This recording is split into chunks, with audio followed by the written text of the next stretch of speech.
Thank you Jesus. सभी मेरे भाई बहनों को जय मसीह की। परमेश्वर आज आपको बहुत आशीष दे। तो जो भी वचन हो, ये वचन सबकी ज़िंदगी में उत्तम उत्तम फल लेके आए। आमीन। तो आइए हम सर्वशक्तिमान परमेश्वर जी से आज का रोज़ का मन्ना मांगते हैं। आमीन।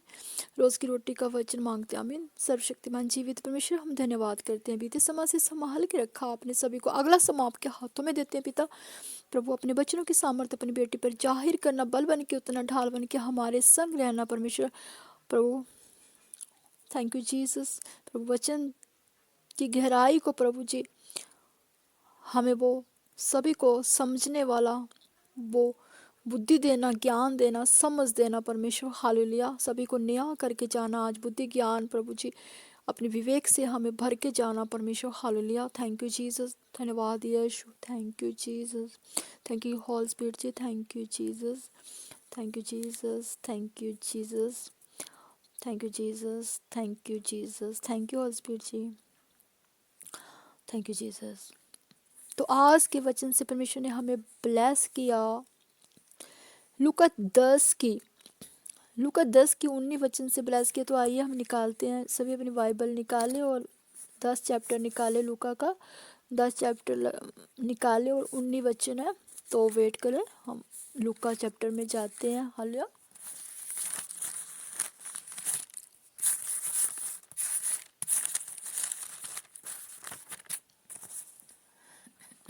लूका 10 की 19 वचन है, देखो मैंने तुम्हें सांपों और बिच्छुओं को रौंदने का और शत्रु की सारी सामर्थ पर अधिकार दिया, तुम्हें किसी बात से हानि ना होगी। हालेलुया। वचन, पवित्र बाइबल का वचन हमें क्या सिखाता है? परमेश्वर हमसे वचन के माध्यम से क्या बातचीत करना चाहता है कि देखो मैंने तुम्हें सांपों और बिच्छुओं को रौंदने का अधिकार दिया, शत्रु की सारी सामर्थ पर अधिकार दिया। देखिए, वचन की गहराई को समझना है। जब वचन को पढ़ते हैं ना, तो वचन की गहराई को समझना है कि वचन के माध्यम से हमसे परमेश्वर क्या बात करना चाहता है। देखिए, वचन तो हम पढ़ते हैं, है ना, वचन की गहराई को समझ लेते हैं, उसको कई लोग हृदय में भी रख लेते हैं। हालेलुया। लेकिन जब वचन को हम ग्रहण करते हैं तो वो वचन हमारी जिंदगी में स्थिरता से, जैसे होता है ना कि खेत में बीज को डालते हैं, है ना, और बीज को जब किसान अच्छे से उसकी बीज को संभालेगा, उसकी रखवाली करेगा, कीड़ों से, कीटनाशक से, जानवरों से, उसको समय समय पर खाद डालेगा, उसको पानी की सिंचाई करेगा, तो वो एक बीज क्या होता है, वो पनपने लगता है, छोटा सा आकार लेता है। वो बीज पन पन के वो एक एक आकार लेके छोटी सी टहनी उगती है। हालेलुया। धीरे धीरे धीरे धीरे धीरे धीरे धीरे वो अपना एक स्वरूप लेता है। वो छोटा सी टहनी टहनी बनते बनते बनते एक बड़ा पेड़ का आकार बनता है। हालेलुया। उसी तरह अगर वचन को गहराई से समझ कर, उसको हृदय में रख कर, और वो वचन अपने मन में रख के, फिर हमें क्या करना है कि अपने मुख शब्द वाणी को कंट्रोल करना है। अपने अंदर की बुराई बुराई अपने अंदर की जो अपने मन में बुराई को भी नहीं लेके आना है। क्योंकि जब हम बुराई में जाएंगे, हम शब्दों वाणियों से गिरेंगे, देखने से, उठने से, बैठने से क्लेश में जाएंगे, चिंताओं में जाएंगे। जब आप किसी कला क्लेश में जाएंगे, लड़ाई झगड़े में जाएंगे और तरह तरह की चिंताओं में डूब जाएंगे, अब क्या होगा, हमारा क्या होगा, हम क्या करेंगे, क्योंकि आप संसारिक उसमें चले जाएंगे। अब आत्मा में नहीं रहेंगे, आत्मा के आत्मिक तौर पर आप बलवान नहीं रहेंगे, बलवंत नहीं रहेंगे। आप शारीरिक तौर पर अपने शरीर को आप शारीरिक में एक शरीर की आप दुर्बलता में चले जाएंगे, शरीर की कमजोरियों में चले जाएंगे, शरीर की एक मानसिक तनाव में चले जाएंगे। हालेलुया। नैतिकता में चले जाएंगे। आप आत्मा में नहीं बढ़ेंगे जब, तो फिर वो वचन आपकी जिंदगियों में स्थिर एक ठहराव नहीं ला सकता है। जब आप चाहोगे कि आप वचन वो आपकी ज़िंदगी में ठहराव लाए और आपकी ज़िंदगी में वो जीवित हो जाए। देखिए, जब किसान खेत में बीज को उगाता है ना, वो बीज कब पनपता है, कब उसको मतलब कब वो पनप जाता है और वो जीवित होके एक नया एक टहनी का आकार लेके धीरे धीरे पेड़ बनता है। वो तभी बनता है जब किसान उसकी रखवाली अच्छे से करेगा। उसी तरह आप वचन की रखवाली अच्छे से करेंगे, वचन को स्थिरता से, मजबूती से बनाए रखेंगे, ऐसा कोई भी काम नहीं करेंगे कि वो वचन आपके हृदय हृदय से चला जाए, क्योंकि परमेश्वर ने ये हमें वचन के माध्यम से हमें आज्ञा दी है कि जब तू संसार की चिंताओं में पड़ेगा, कलह क्लेश में पड़ेगा, लोभित होगा, संसार की मोह माया में लोभित होगा, तू शारीरिक काम करेगा, तो शरीर की दुर्बलताओं में जाएगा, तो शरीर की नैतिकता में जाएगा, तो मानसिक तनाव में जाएगा, तो इस वचन को, अपनी वचन को गहराई से ना ही समझ पाएगा, ना ही स्थिरता से अपने हृदय में बसा पाएगा, ना ही वो वचन बस पाएंगे, ना स्थिर रह पाएंगे, ना ही वो जीवित रह पाएंगे। Hallelujah, hallelujah. तो हमें हर एक वचन को गहराई से समझना है, समझ के उसको स्थापित करना है, अपने शरीर में बसाना है, बसा के फिर हमें वो काम नहीं करना जो परमेश्वर ने जिस काम के लिए हमें आज्ञा नहीं दी है, परमेश्वर ने जिस काम के लिए हमें मना किया है, तो हमें परमेश्वर का भय भी होना चाहिए, क्योंकि जब तक परमेश्वर का भय नहीं ना होगा हमारे दिलों में, तब तक हम कोई भी काम नहीं ढंग से। देखिए जो परमेश्वर का भय क्या सिखाता है, देखिए भय वो चीज़ होती है, जब एक बच्चा स्कूल में जाता है तो उसको भय होता है कि मैं टाइम टाइम पर स्कूल जाऊंगा, टीचर ने काम दिया है, मम्मी बोलती थोड़ा सा खेल ले, अभी स्कूल से आया, बच्चा बोलता मम्मा पहले काम कर लेता हूँ, उन्हें तो नींद आ जाएगी रात को, वो भय खाता है टीचर का कि नहीं कल फिनिशमेंट दी जाएगी, वो खड़ा कर देगी टीचर हमारी। हालेलुया। इसी तरह जब तक आपको परमेश्वर का भय नहीं होगा, उसके वचनों की स्थिरता में, आप उसकी वचनों को गहराई की स्थिरता में, उसकी आज्ञा की निपुणता में नहीं जाएंगे, वचनों की व्यवस्था पर नहीं खड़ा उतरेंगे, तो वो वचन आपकी जिंदगियों में नहीं काम करेगा, वो स्थिरता नहीं लाएगा, जटिलता नहीं लाएगा, वो नहीं पनपेगा। Hallelujah, hallelujah. उसी तरह देखिए जब जब परमेश्वर में हम स्थिरता से बने रहेंगे, वफादारी सच्चाई से चले रहेंगे, उसके साथ अपने टाइम को भी हम स्पेंड करेंगे।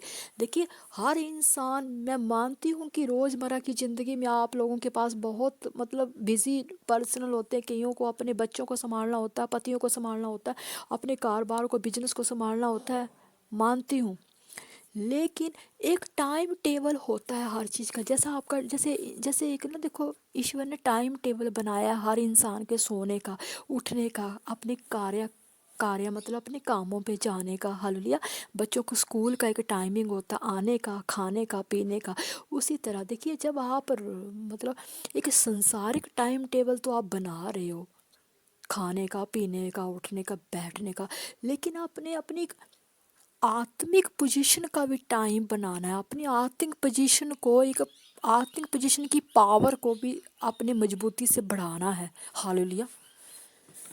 कि आपने मन में अगर ठानना है कि हमने आत्मिक पोजीशन में बढ़ना है, हमें आत्मिक पोजीशन में गहरा, ज़्यादा से ज़्यादा हम आत्मिक हों, हमारे अंदर परमेश्वर के आत्मिक फलों से, जब आप सोचोगे कि हमारे अंदर अधिक से अधिक आत्मिक फल आए, हालेलुया, सॉरी, जब आपके अंदर आत्मिक फल आएंगे ना, सबसे पहले तो आत्मिक फल ऐसे नहीं आ जाएंगे। हालेलुया। आत्मिक फलों को लाने के लिए भी आपको परमेश्वर के वचनों की गहराई को, उसकी आज्ञा व्यवस्था पर चलना होगा। जब आप परमेश्वर के सत्य सच्चाई पवित्रताई की राह पर चलोगे, परमेश्वर के वचनों की रिकॉर्डिंग, उसकी व्यवस्था को पूरा करोगे, तो आपके अंदर एक आप आत्मिक पोजीशन में बलवान होते जाओगे। जब आप परमेश्वर का भय खाओगे, जब इंसान परमेश्वर का भय खाएगा, तो वो टाइम टाइम पे प्रार्थना करेगा, बाइबल पढ़ेगा, वचन पढ़ेगा, और अपने समय के अनुसार परमेश्वर का भय खा के परमेश्वर के साथ वफादारी से चलेगा। जो इंसान परमेश्वर का भय खाएगा ना, सुनो मेरी बात, जो इंसान परमेश्वर का भय खाएगा वो ही परमेश्वर के साथ वफादारी से, ईमानदारी से बना रहेगा। भय खाएगा। कौन इंसान वफादारी ईमानदारी के साथ बना रहता है? देखिए जैसे बच्चा होता है, उस लड़का होता है, तो उसको भय होता है कि नहीं पापा ने ये टाइम दिया, 6 बजे घर जाना है भाई। दोस्तों को बोलता है नहीं नहीं तुम लोग घूमो भाई, मेरे पापा ने मुझे बुलाया है। उसको पापा का भय है, वो ईमानदार है। सबसे पहले तो वो ईमानदार भी है, क्योंकि उसने बोला पापा ने 6 बजे घर बुलाया तो मैंने घर जाना है, क्योंकि उसके अंदर भय भी है और ईमानदारी भी है। और एक लड़का है जिसको ना भय है अपने माँ बाप का, ना उसके अंदर ईमानदारी, वो बोलता मैं नहीं डरता अपने माँ बाप से, कोई बात नहीं, 6 बजे नहीं तो 8 बजे चला जाऊंगा, क्या कर लेगा मेरा कोई। तो उस बच्चे के अंदर ना ही माँ बाप का भय होता है, ना अपने गुरु का भय होता है, ना ही वो अपने भाई बहनों का। जब माँ बाप का भय नहीं मानेगा तो गुरुओं का क्या मानेगा, और भाई बहन तो फिर दूर की बात है। हालेलुया। गहराई को समझना है अपने इस चीज को। फिर जब इंसान को परमेश्वर का भय होगा तो वो टाइम टाइम पर हर एक काम करेगा, प्रार्थना भी करेगा, अपनी भी करेगा, दूसरों की भी उठाएगा। उसको भय होगा पर आज फिर उसने एक टाइम टेबल बनाया होगा भय के कारण, कि भाई नहीं, उसने कॉपी पे टाइम टेबल बनाया होगा, मैं इतने बजे उठूंगा, इतने बजे अपने अपने काम को जाऊंगा, इतने बजे आऊंगा, खाना खाऊंगा, प्रार्थना करूंगा, प्रार्थना किए बगैर सोऊंगा नहीं, दूसरों की प्रार्थना चखूंगा, परिवारों की चखूंगा, अपनी प्रार्थना चखूंगा। तो धीरे धीरे परमेश्वर परमेश्वर क्या देखता है, जब आप अपनी प्रार्थना भी, जब देखिए एक राजा एक देखिए एक एक बाप है, जैसे मानती एक राजा, उसके चार पुत्र है, तो राजा किसका अभिषेक करेगा उन चारों में से? अफजली वो उसके ज्ञान को देखेगा, उसकी चारों में से सभी के ज्ञान को परखेगा, बुद्धि को परखेगा, निपुणता को परखेगा। हालिया वो उसकी भुजबल को ही नहीं परखेगा। भुजबल अच्छा हो, लड़ने को अच्छा हो, लेकिन बुद्धि हो ही नहीं, बुद्धि उसके पास हो ही नहीं सिंहासन संभालने की, तो वो क्या हो सिंहासन संभालेगा? ऑब्वियसली एक राजा अपने चार बेटों में से उसी का अभिषेक करेगा जिसके पास ज्ञान होगा, बुद्धि होगी, समझ होगी। हालेलुया। जो सारी बातों में निपुणता होगी, उसमें ईमानदारी, सच्चाई, निष्ठा, हर चीज होगी, तो वो उसका अभिषेक करेगा। उसी तरह जब आप परमेश्वर में स्थिरता से बने रहोगे, सच्चाई से बने रहोगे, ईमानदारी से बने रहोगे, निष्ठा से बने रहोगे, वफादार रहोगे, वफादारी से निभाओगे अपने हर काम को, अपने हर काम को वफादारी से चकोगे, परमेश्वर तो सबसे पहले देखेगा कि अगर मैं इसको अपना सिंहासन दे दूं, इसको अपना राजकोष दे दूं, तो क्या ये संभाल पाएगा? सबसे पहले तो आपने अपनी सबसे पहले तो क्या ये अपनी डिलीवरेंस कर रहा है, अपने परिवारों की डिलीवरेंस कर रहा है। एक राजा वही होता है जो अपने भी परिवार को संभाले, अपने भी परिवार को संभाले और सारे अपने पूरे राज्यों को संभाले। हालेलुया। तो क्या ये अपने परिवारों की डिलीवरेंस कर रहा है, अपने परिवारों के लिए प्रार्थना कर रहा है, दूसरों के लिए भी सोच रहा है? ये क्या अपने ही परिवारों की प्रार्थना चक्के जा रहा है? क्या इसने सारा साल में किस किस के लिए, देखिए परमेश्वर के पास पूरा हिसाब होता है कर्मों का। तो जब आपने सोचा होगा कि नहीं, मैं परमेश्वर से एक बड़ा मस्सा लूंगा, बड़ा अभिषेक लूंगा, आत्मिक फलों से भरूंगा, आत्मिक दानों वरदानों से भरूंगा, तो आप शुरू साल से मेहनत करोगे, परमेश्वर की प्रार्थना में बने रहोगे और परमेश्वर से अपने दानों वरदानों के लिए प्रार्थना में बने रहोगे। आपने कृतज्ञता निष्ठा से बाइबल को पढ़ोगे ताकि आपके ऊपर ग्रेस आएगी। जब आप वचनों में बढ़ोगे, जब बाइबल में पढ़ोगे, तो आपकी बुद्धि का विकास होगा, ज्ञान का विकास होगा। परमेश्वर यहोवा आपकी बुद्धि को ब्लेस करेगा, ज्ञान को ब्लेस करेगा। हालेलुया। समझ देगा आपको, बोलने की वो सामर्थ देगा आपको। हालेलुया। और जब परमेश्वर यहोवा ये देखेगा कि ये मेरा पुत्र वफादार है, ईमानदारी के साथ बना हुआ, वफादारी से साथ बना हुआ है, इसमें वो सारे गुण आ गए हैं, ये आत्मिक पोजीशन ब्लेस है, ये औरों के लिए भी प्रार्थना कर रहा है, ये मेहनत कर रहा है। देखिए आपके पास मसा नहीं है, लेकिन फिर भी आप मेहनत करे जा रहे हो, सबके लिए प्रार्थना चक्के जा रहे हो, रिश्तेदारों की चक्के जा रहे हो, जिनको नहीं जानते उनकी चक्के जा रहे हो, आंढ गुआंढियों की, हॉस्पिटलों में मरीजों की चक्के जा रहे हो, और सड़कों में फुटपाथों वालों की चक्के जा रहे हो। आप सभी के लिए, अपने वीर सैनिकों के लिए चक्के जा रहे हो, सभी के लिए आपने कॉपी लगाई है कि मैंने इनकी प्रार्थना आज पूरा दिन करनी है, 1 घंटा मैं इनकी प्रार्थना करूंगी, 1 घंटा अपने परिवार की करूंगी, 1 घंटा अपनी आर्थिक पोजीशन को ब्लेस करने के लिए करूंगी, एक घंटा मैं इसकी करूंगी। तो आपने ये टाइम टेबल अपनी कॉपियों में बनाया हुआ, चक्के जा रहे हो प्रार्थना, तो क्या परमेश्वर नहीं देख रहा है? वो देख रहा है। फिर परमेश्वर आपका बड़ा अभिषेक करेगा, मस्सा करेगा। फिर परमेश्वर बोलता है कि तू मेरे साथ वफादारी से बना रहेगा तो मैं तुझे ऐसी शक्तियां दूंगा, ऐसे दानों वरदानों से भरेगा, फिर तू जो बोलेगा, फिर तेरी जिंदगी में ये वचन पूरा होगा कि मैंने तुम्हें सांपों बिच्छुओं को रौंदने का अधिकार दिया, शत्रु की सारी सामर्थ्यों में किसी बात से हानोगी। फिर तू अगर इस वचन को भी बोलेगा तो वचन तेरी जिंदगी में पूरा होगा कि मैंने तुझे सारी सामर्थ्य दे दी है। कि पिता ने पुत्र को सारी वस्तुएं उसके हाथ, फिर क्या करता है पिता पुत्र को, पिता कौन है? हमारा पिता परमेश्वर। और पुत्र कौन है? आप होंगे, हम होंगे।